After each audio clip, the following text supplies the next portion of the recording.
এই মন্দিরের মা নাকি বাচ্চা মেয়ে রূপে দেখা দেন ভক্তদের।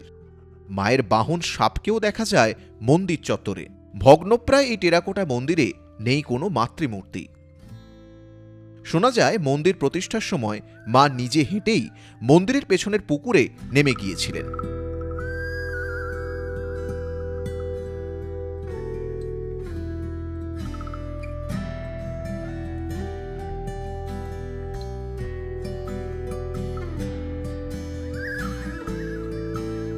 পরে মায়ের স্বপ্নাদেশে আর কোনো মূর্তি মন্দিরে প্রতিষ্ঠিত হয়নি। সেই থেকে মূর্তি ছাড়াই শুধু ত্রিশূল আর শিলাখণ্ডেরই পুজো হয় এই মন্দিরে।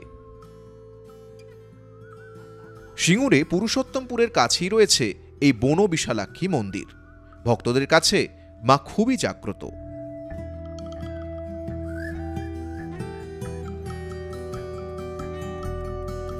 Follow for more.